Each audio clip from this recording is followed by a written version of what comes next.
Быйыл 2022 жылда 1 апрелде жаз айларында ак халатчандардын, дарыгерлердин, агартуучу тармагынын кызматкерлери, мугалимдердин айлыктары, ошондой эле социалдык чөйрөнүн, маданият кызматкерлеринин айлык маяналары жогорулаган болчу. Август айында мамлекеттик жана муниципалдык кызматкерлердин айлыгы жогорулады. Деги эле Кыргызстанда айлыктардын, маяналардын жогорулоосу акыркы жылдарда кандай өзгөрдү? Бул боюнча статистикалык маалыматтар эмне дейт? Берүүнүн бул жолку чыгарылышында биз ушул теманын айланасында сөз кылабыз. Суроолорубузга Улуттук статистика комитетинин эмгек жана иш менен камсыздоо статистикасы бөлүмүнүн башчысы Гүлнара Жайлообаева жооп берет. Гүлнара Жылкычиевна, саламатсызбы? Студиябызга кош келипсиз. Статистикалык маалыматтар чындыгында эле айлыктардын жогорулашы боюнча кандай сандарды бизге көрсөтөт? Акыркы 5 жылда же болбосо акыркы 10 жылда айлык маяналардын жогорулоосу кандай болду жана акыркы жогорулоо мындай бир канча пайыз кескин айырмаланабы же андай эмеспи? Саламатсыздарбы? Биз айлык акы жөнүндө маалыматтарды ошол юридикалык жактан катталган ишканалардан, уюмдардан ай сайын алынуучу официалдык отчеттуулуктун маалыматтарынан алабыз. Ай сайын бизде ушул 16 миңдин тегерегиндеги ишкана, уюм отчеттуулук берет. Ошонун негизинде биз республика боюнча, райондор боюнча, тармактар боюнча орточо айлык эмгек акы жөнүндө маалыматты чыгарабыз. Акыркы маалымат болуп бизде 2022 жылдын январь-сентябрь болуп эсептелет. Ошого карата республикада орточо айлык эмгек акынын суммасы 25 миңдин тегерегин түздү. Бирок бул маалыматтан башка тармактар боюнча бул суммадан дагы көбүрөөк. Мисалы, маалымат жана байланышта 45 миң тегерегинде болду. Финансылык ортомчулук жана камсыздандырууда 45.925 сом түздү. Кесиптик илимий жана техникалык ишмердиликте 30 миңдин тегерегинде болду.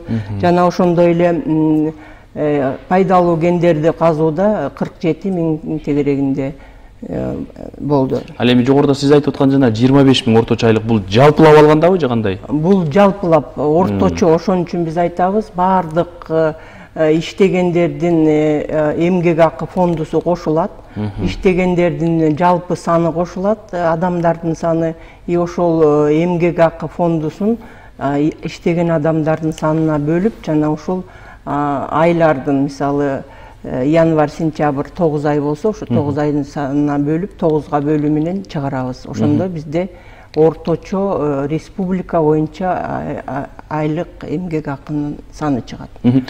Ошондой эле ар бир тармак боюнча дагы канча киши ошол тармакка иштегенине жараша, ошол тармакта иштегендердин орточо айлык эмгек акысы чыгат. Ушул эле учурда эң төмөнкү айлык менен эң жогорку айлыкты билсек болобу? Эң жогорку айлык, мен айта кеттим, пайдалуу кендерди казууда. Бул жок, орточо айлыкты гана айтып атпайсызбы сиз? Орточо айлык 47 миң депчи? 47 миң бул ошо пайдалуу кендерди казуудагы орточо айлык. Орточо айлык ошол тармактагы эң жогорку болуп саналат республика боюнча. Ал эми эң аз эмгек айлык бизге жанагы апрелде сиз айтып кеткен жогорулоого карабастан искусство жана көңүл ачуу эс алуу тармагында болуп атат 16.643 тегерегин, сомдун тегерегин. Бирок ошол эле учурда 10 миң, 11 миң алып айлык алып аткан иштеген жанагы тазалык кызматкерлери сындуулар бар да, булар эмне үчүн статистикага камтылбай калды? Мисалы, билим берүүдө, саламаттыкты сактоодо, искусствода деле ушул биз айтып атабыз орточо айлык эмгек акы деп. Бирөө мисалы билим берүүнү айта кетсек, билим берүүдө 5 миң бирөө алса, ошол эле убакта 35 миң бирөө алат.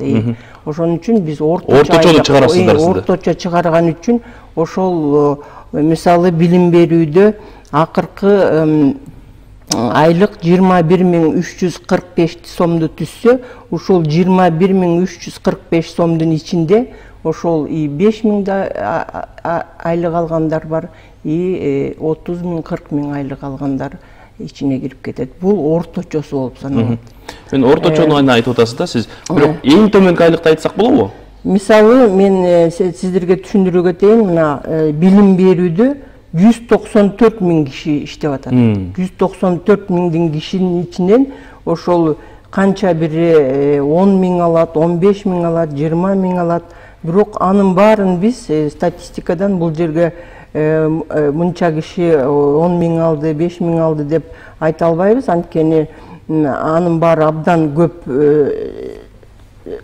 убакытты талап кылат. Ошондуктан бизде жанагы эл аралык стандарттарга салыштырып, бизге ошого соответствовать этебиз. Ошол эл аралык стандарт менен биз орточо айлык эмгек акынын чыгарабыз.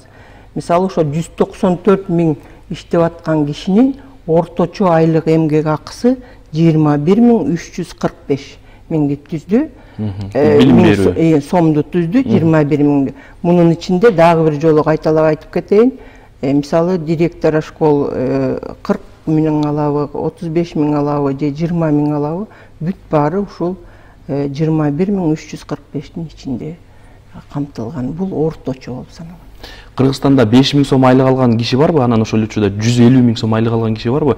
Ушуга карап туруп катыш менен сиздер орточо айлыкты чыгарып атпайсыздарбы? Айтсак болобу, бар деп? Мындай статистика бар. Биз ушул убакта азыр ноябрьский приложение деп коебуз. Ошол аркылуу биз ошол канча киши канча сомдун тегерегинде айлык алат деген маалыматты ушул ноябрьский учеттон алабыз.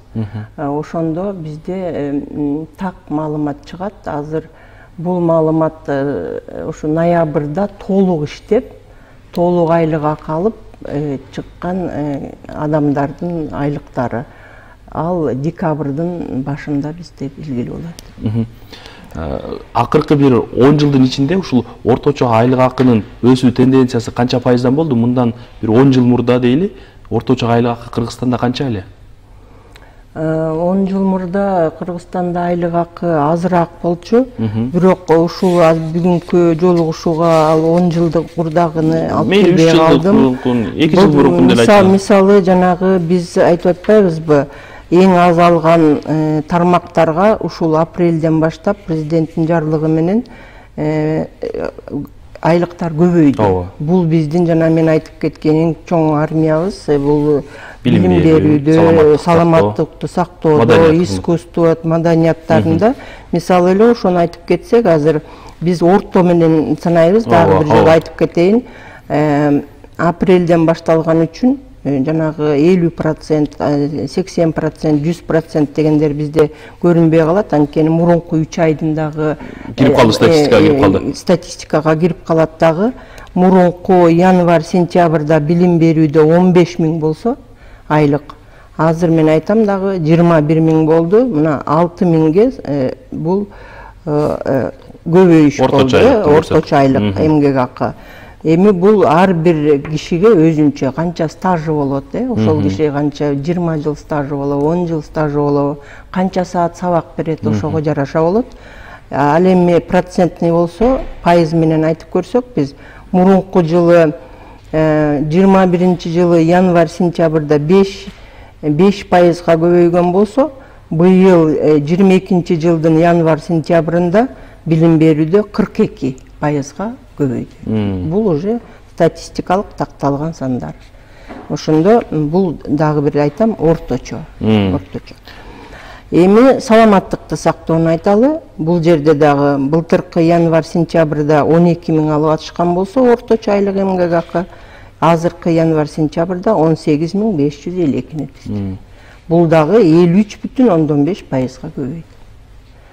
Искусство көңүл ачуу эс алуу тармактарындагылар болсо 10 миң айлык алып атышкан болсо, азыр 16.643 сомду түздү. Өзүнчө эле сентябрда алсак, мындан да көп болмок, анткени жанагы 3 айдын тиешеси тиймек эмес. Мурун 8,8-ге көбөйгөн болсо, 21-жылы 20-га караганда Азыр искусство тармагында 62,7% өстү. Демек, эмдиги жылдын статистикасы, ушул айлык майналардын өсүүчү боюнча статистикасы, эгерде ушул гана айлык майналар сакталып кала турган болсо, мындан да жогору болот. Себеби бизге январдыкы сиз айтып аткан кирип калды, февраль, марттыкы кирип калды. Ушул 3 ай эмкиде дагы жогорулатылган айлык менен эсептелет да, санайсыздар да. Демек, мындан да көрсөткүч жогору болушу мүмкүн. Жогору болот. Анткени ошол сиз айтып аткан жана мурунку айлык көбөйбөгөн 3 ай кирип калды. 3 айдын кирип калган. Эми жеке сектор ошол эле учурда мамлекеттик казнадан айлык алган тармактар боюнча айлыктардай статистика жүргүзөсүздөрбү? Андай дагы статистика жүргүзөбүз. Госсектор, негоссектор деп коебуз, мамлекеттик жана мамлекеттик эмес сектор деп. Азыркы учурда ушу баары бир деле мамлекеттик эмес сектордо айлык акылар көбүрөөк. Андан дагы мисалы биз бюджеттик тармак жана бюджеттик эмес тармак деп дагы өткөзөбүз, маалыматтарды чыгарабыз. Бул жөнүндө да айта кетейин. Мисалы бюджеттик эмес чөйрөдө Кыргыз Республикасы боюнча 22 жылдын январь-сентябрында 30 миңди түздү. Бюджеттик чөйрөдө. Бюджеттик эмес чөйрөдө. Бюджеттик эмес чөйрөдө. Ошол эле убакта бюджеттик чөйрөдө 21.900 түздү. 9 миң сом. 9 миң сом баары бир деле айырма бар. Анткени алар өзлөрүнүн чыгарган буюмдарына объемуна жараша айлык алат. Жумушчулардын саны кайсыл тармакта көп? Бюджеттик тармактабы же бюджеттик эмес тармактабы? Жумушчулардын саны боюнча айта кетсек, биз эки жол менен санайбыз. Бирөө биз жана тандалма изилдөө жүргүзөбүз. Жана үй чарбаларына карата, аларда жашаган адамдардын карата кандай ошолор жумушсуз менен камсыз болгонбу же жумушсузбу, ошого карата биздин тандалма изилдөө бар. Квартал сайын болот. Ал эми жыйынтыктары болсо жыл сайын чыгарылып турат. Ошол тандалма изилдөөбүздүн негизинде акыркы даныбыз 2021 жылдыкы биздин экономикада азыр 2,5 миллион киши иштеп атат. Ошонун көбүнүн эсеси бизде айыл чарбада. Айыл чарба. 465 миң киши иштейт. Бул бюджеттик эмес тармак. Бул айыл чарбасы бизде бюджеттик эмес тармакта болот. Бул жердагы ушул айыл чарбада бизде жанагы ушулардын ичинен иштегендердин ичинен бизде жанагы бөлүнөт юридикалык жактан катталган жана катталбаган болуп. Катталган жактар гана бизде жана айлык акы жөнүндө маалымат беришет. Калгандары бизге мисалы бул обрабатывающий промышленность деп коебуз, иштетүү өнөр жайы. Ошол жерде да бизде көп иштетишет жана частный швейный цехтер иштеп атпайбы? Ошолор дагы бизде мисалы 296 киши иштейм деп жооп берди. Ошол жерде бирок ушулардын көбү дагы отчеттуулук беришпейт, анткени частный жакка кирип кетет. Ошондой эле строительство тармагы 315 миң киши иштейт. Оптовый и розничный торговля жагында, соода саттык тармагында дагы бизде көп киши иштейт, 390 миң. Алар дагы ошо жанагындай частный жакка кирип кетишет. Канча сомдон жогору болгон айлыктарды статистика боюнча биз жогорку айлыктар жана канчадан төмөнкүлөрдү төмөнкү айлыктар деп айтсак болот? Орточодон ылдыйкылардын баары төмөнкүгө киреби? Жок, биз антип бөлбөйбүз. Бизде андай бөлүнүш жок, жогорку жана төмөн деп. Канча алып атса, канча орточо айлык чыкса, ошону гана констатация кылабыз. Эми баягы Кыргызстанда мындай бир жумуш менен калкты камсыздоонун көрсөткүчтөрү акыркы жылдарда мындай оң тенденция барбы? Жумушчулардын саны көбөйүп атабы же азайып атабы кандай? Жумушчулардын саны көбөйүп атат. Мисалы, бизде 2 миллион 400 миң жумушчу. 2 миллион 400 миң болсо, азыр 2 миллион 500 миң болду. 500 миң 37-си да бар районда. Көбөйүп атат. Чоң рахмат, Гүлнара Жылкычиевна, убактыңызды бөлүп биздин студиябызга келип ушул суроолорубузга жооп бергениңиз үчүн сизге ыраазычылык билдиребиз. İşinizde ilgilik bolsun. Урматтуу телекөрүүчүлөр, бул жолку чыгарылышта биз айлык маяналардын көбөйүшү жана анын статистикага таасири, маяналар көбөйдү, бирок статистика эмнени айтат? Ушул маселенин айланасында сөз кылдык. Суроолорубузга Улуттук статистика комитетинин эмгек жана иш менен камсыздоо статистикасы бөлүмүнүн башчысы Гүлнара Жайлообаева жооп берди. Саламатта туруңуздар.